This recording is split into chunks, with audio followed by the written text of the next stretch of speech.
Hey everyone, welcome back to Precast Chalk Talk. My name's Hagen. We're on site today, which is it's going to be so cool. One of the neatest projects we've done in a long time. All of them are great, but this one is particularly large and carrying all sorts of structural products that we're going to walk through and show you. This gives you a really good look at what's possible with precast. Now, this is parking level, so they're going to come in, the cars are going to park in these stalls along this way. There's living quarters up above.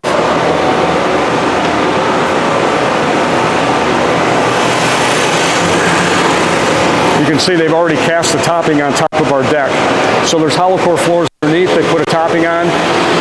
Really good look here at a two-story column with a single haunch that has 3 beams coming into it. Not to forget that every wall we're seeing here is one of our precast walls, structural walls.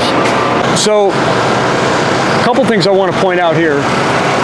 Column, tie rods up on top. So those steel rods that stick out, they are screwed into inserts on the top of the column. It's what our beams set down over. This is the top of the beam below us.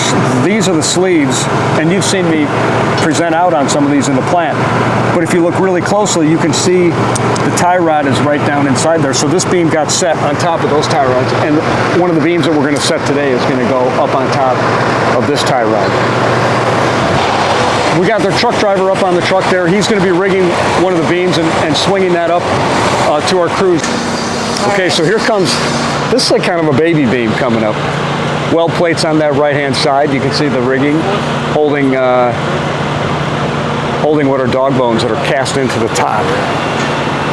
So they're going to swing this piece over. Doug's going to receive it. And you can see now why Mason and Doug have to be tied off. They're above the line of the safety railing. So just underneath you can kind of see, vague, it's faint. It's kind of hard to see where the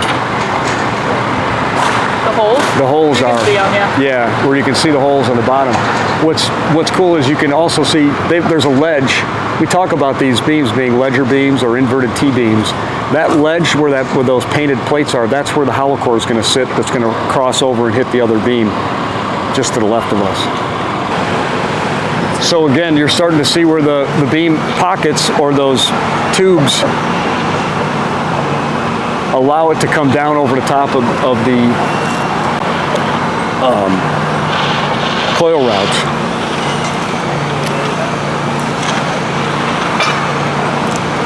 So Doug's just pinching it just up with the pry bar, just enough. Make sure that they get it centered right on that column. Adam's our foreman on this job, and Adam brings how many years now?